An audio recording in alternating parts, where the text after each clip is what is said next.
Ce midi, nous allons nous intéresser aux îles de moins de 150 km². 52 d'entre elles, dans le monde, se font aider par une ONG qui s'appelle Smilow. Comment gérer les déchets, l'eau potable, l'énergie et surtout comment conserver la biodiversité? On parle de tout cela avec notre invité, le président de Smilow. Mais tout de suite, on part sur l'île du Frioul où se déroule le congrès des petites îles. Un reportage signé Estelle Mathieu et Malik Karouche. Pratiquement tout du plastique, mis à part un bout de mégot que j'ai là. Voilà. Parce qu'il n'y a pas de poubelle là. Non, là, elle est propre, la mer. Hein. Non, regarde, claire, il y a un bout de plastique et une bouteille là-bas. Oui. Non, moi je suis papier. Ah non, c'est moi ça. Qu'est-ce qu'ils font là? Ce sont des habitants, des membres d'associations ou des chefs de village de petites îles de partout dans le monde. Ils se retrouvent au Frioul. C'est mon association Smilow qui rassemble plein de petites îles du monde entier tous les 2 ans pour échanger sur des bonnes pratiques et des solutions pour protéger l'environnement de leurs îles. La problématique des déchets, c'est justement l'une des préoccupations de ces petites îles. Parce que les courants marins ne connaissent pas les frontières, donc on reçoit du plastique du monde entier, en plus de tous ceux qui sont emmenés par les touristes, qui sont très nombreux sur notre île. Donc on souffre du surtourisme et du manque de solutions qu'on peut avoir pour faire face à cet afflux de plastique. Donc au Frioul, il y a un début de réflexion pour encourager les visiteurs à ramener leurs déchets suite à leur visite au Frioul. Et on a la chance de pouvoir s'appuyer sur l'expérience de 2 petites îles qui sont pas très loin, qui sont Sainte-Marguerite et Saint-Honorat. Saint-Honorat en tout premier a retiré toutes les poubelles de l'île. Toujours au Frioul, mais cette fois-ci dans une salle de conférence. Nous sommes attirés par cette jolie fleur qui circule. Une plante qui à la base est invasive, on peut en faire aussi une valorisation en fait, c'est ça le sujet. Surtout que la plante de lantana elle est appréciée par les gens. Elle est invasive mais elle est appréciée, on les voit dans les jardins beaucoup. Il faut faire avec.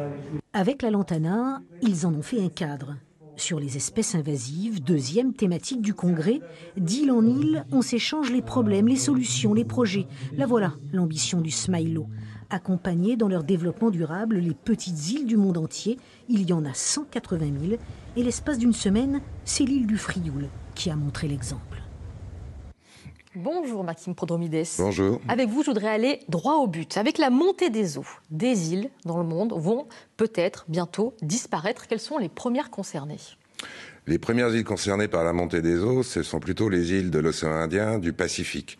Donc on sait que déjà sur certaines de ces îles, il y a eu des déplacements de population. Certains villages ont été obligés de quitter leur île pour aller s'installer dans des îles un tout petit peu moins menacées avec un peu plus de relief. Donc malheureusement, le mouvement est déjà enclenché. Maintenant, il ne faut pas être défaitiste. Nous, on pratique ce qu'on appelle l'écologie positive. Il y a aussi un moyen de limiter. On ne peut pas enrayer, mais on peut limiter l'érosion du trait de côte. Comme on le fait, par exemple, comme Smilow le soutient en ce moment avec l'association Green Cross, la province des îles, dans l'île d'Ouvéa, en Nouvelle-Calédonie, où il y a une érosion, pas au point où les populations devraient fuir leur île, mais légèrement se déplacer, et on essaye de trouver des systèmes qui sont des systèmes, ce qu'on appelle des solutions fondées sur la nature, simplement avec des branchages où on modifie un petit peu les courants, de façon à éviter que ne soit sapé le trait de côte. Voilà, on cherche toujours les solutions simples à Smilow. Est-ce que justement vous pouvez nous expliquer concrètement le rôle de Smilow pour ces petites îles ? Déjà, on leur demande si notre programme, qui est articulé autour de 5 thématiques, c'est la biodiversité, les paysages, le traitement de l'eau, la question de l'énergie et la question des déchets.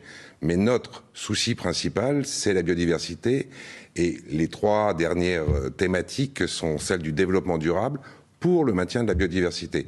Donc on demande aux îles avec lesquelles nous rentrons en contact si ce programme les intéresse, et on a une déclaration qui s'appelle la déclaration des îles durables. On leur demande de la signer et à ce moment-là, comme le travail commence.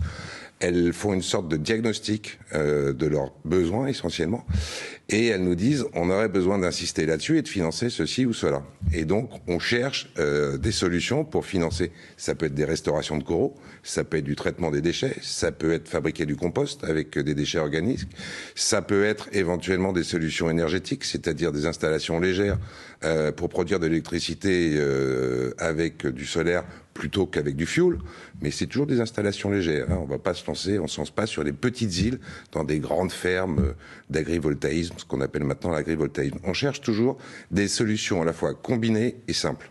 Alors, si je comprends bien, vous les aidez en leur mettant à disposition des experts, mais aussi vous les aidez dans leur financement. Une dernière petite question pour vous. 60% de la biodiversité dépendent de ces petites îles. Est-ce que les gouvernements en ont conscience ? Alors c'est 5%. Les petites îles, c'est 5% des terres émergées dans le monde et 60% de la biodiversité, notamment marine. Pas seulement marine, terrestre aussi, mais marine. Est-ce que les gouvernements en ont conscience ? Non. Très bien. Franchement, non, mais attendez, laissez-moi finir. Les gouvernements ont conscience de l'érosion de la biodiversité, mais nous, on va porter, si vous voulez, une proposition aux Nations Unies pour que les petites îles soient reconnues comme des pilotes dans la gestion de la biodiversité et le maintien de la biodiversité. Merci.